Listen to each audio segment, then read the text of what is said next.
है नहीं, 2 घंटे प्रैक्टिस कर लो।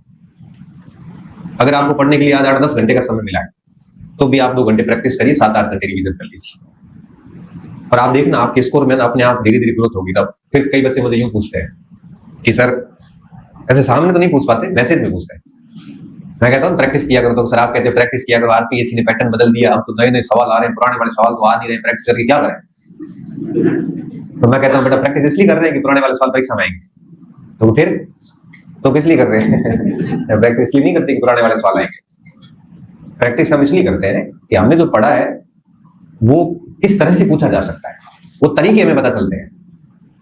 मतलब तरीके जब पता चलते हैं ना तो हमारी पढ़ने की शैली बदल जाती है। हम फिर हर बिंदु को अलग तरीके से पढ़ना शुरू करते हैं, अप्रोच चेंज हो जाती है। जैसे अभी आप ऑब्जेक्टिव पेपर की तैयारी कर रहे हैं तो आप फैक्ट को एकदम रटोगे, आपको पता है। जैसे मान लो ये पेपर सब्जेक्टिव हो जाए तो आप मुझे वापस पूछोगे सर अब इसको कैसे पढ़े, क्योंकि अब तो सब्जेक्टिव पेपर है। अभी जैसे ये हमारे इसमें हुआ था, मान लो इंटरव्यू की हो, तब आप फिर पूछोगे सर ये इंटरव्यू के लिए अब इसको कैसे पढ़े, तब पढ़ा हुआ सारा ही है। अप्रोच बदल जाती है।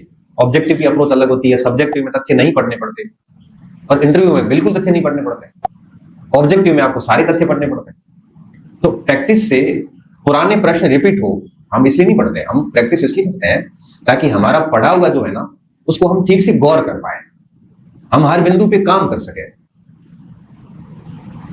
ताकि परीक्षा हॉल में हमें प्रश्नों ऐसा नहीं लगे कि बिल्कुल अजनबी सा फील नहीं होगा। फिर परीक्षा हॉल में प्रश्न देखने के बाद हमें वही लगेगा जैसे हर दिन लगता है, नॉर्मल लगेगा, अपना आप आराम से करो। ना तो माइंड पे प्रेशर आएगा, ना बहुत ज्यादा पैनिक होंगे,